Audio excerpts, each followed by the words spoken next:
मैं क्या हूँ और क्या बनने के लिए इस धरती पर आया हूँ। इसी प्रश्न का जवाब खोजते हुए खुदा की तलाश में भटकते भटकते मैं मंदिर में जा पहुँचा। तो पंडित ने मुझे कहा कि तुम हिंदू बन जाओ।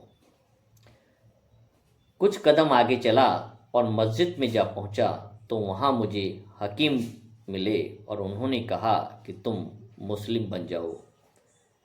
कुछ कदम आगे चला तो मैं गिरजाघर में जा पहुंचा जहां पादरी जी मुझे मिले और पादरी ने कहा कि तुम ईसाई बन जाओ। फिर 2 कदम और चला तो गुरुद्वारे में जा पहुंचा जहां मुझे कहा गया कि तुम सिख बन जाओ। फिर दर दर भटकते हुए तथागत गौतम की शरण में मैं जा पहुंचा जहां मुझे भंते जी मिले, बौद्ध भिक्खु मिले और उन्होंने कहा, हे बालक, तुम सिर्फ इंसान हो और एक बार इंसान बन जाओ फिर तुम्हें कुछ भी बनने की और कुछ भी साबित करने की कभी कोई आवश्यकता नहीं पड़ेगी। तो शायद यही जीवन का सार है कि हमें धर्म की सीमाओं से ऊपर उठ कर के सोचने की आवश्यकता है। यदि हम इन धार्मिक सीमाओं से ऊपर उठकर एक बार इंसान बन कर के जीना सीख जाएं, तो हमें शायद किसी के अंदर भेदभाव करने की या उसमें वर्गीकरण करने की आवश्यकता नहीं पड़ेगी और हमें भी समान रूप से सभी लोग एक जैसे दिखाई देने लगेंगे।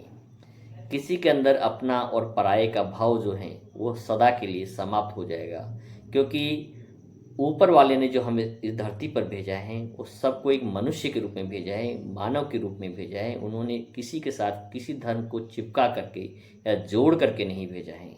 यहाँ के कुछ सातिर लोगों ने धर्म के बंधन में या धर्म के नामकरण के द्वारा उनका वर्गीकरण कर दिया है और उसी के कारण इस धरती पर सबसे ज़्यादा जो विद्रोह होते हैं, जो हत्याएं होती हैं, जो युद्ध होते हैं, वो धर्म के आधार पे होते हैं। इसमें कोई दो राय नहीं है। तो हमें एक मानवता के रूप में, मनुष्य के रूप में, मानवीय मूल्यों के साथ एक बार इंसान बनने की आवश्यकता है और फिर देखें, आपकी दृष्टि में सभी लोग एक जैसे समान दिखाई देने लगेंगे।